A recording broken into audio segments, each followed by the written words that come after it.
to the next question from Avinder. Is it okay to volunteer or go on an stream that isn't related to your major and put it on the CV? Or does it have to be related to your major? Okay. I would say starting from now on, you have to know what you want to do or you want to pursue your career. What what kind of field that you want to pursue on your career, then find an internship or volunteer that related to what you want to pursue after you graduate your university. That's my answer. And for the next question from Shasha, as for internship overseas, especially in Japan, are there any special skills that we have to master in order to be accepted? Okay. Well, the internship that I got from the Ministry of Japan, it doesn't really require specific skills. I believe that what you mean is, for example, Japanese language.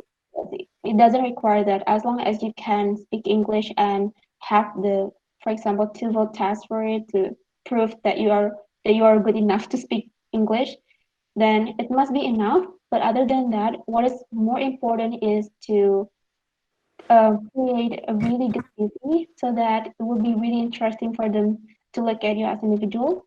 That's very much important as well as your motivation. That's what you really see. A question from Atia. Many scholarships want us to make a kind of motivation letter.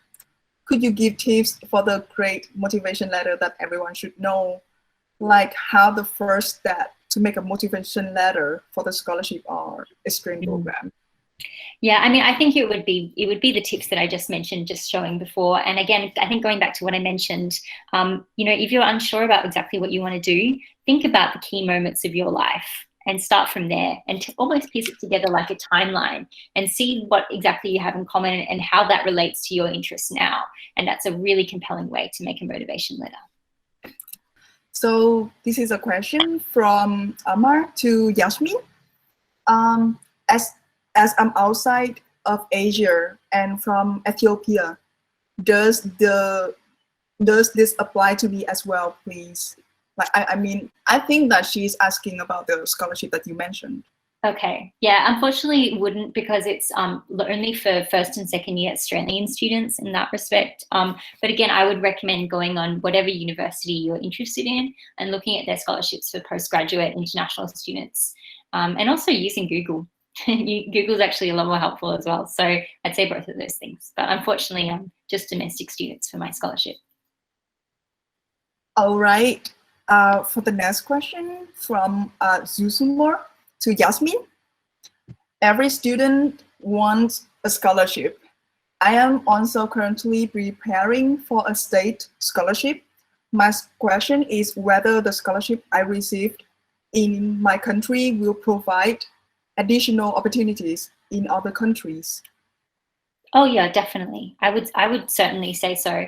I mean, it also depends on what opportunity you would like, but certainly I would think through internships and communicating. I think it's also important to explain what that scholarship, if you're applying internationally, to explain what your scholarship is. It might be prestigious in your country, but if you're applying, for example, to Australia, we might not know what that is. So just to communicate, is it leadership or merit, and what is it for? But any awards and experience are good ones, so absolutely.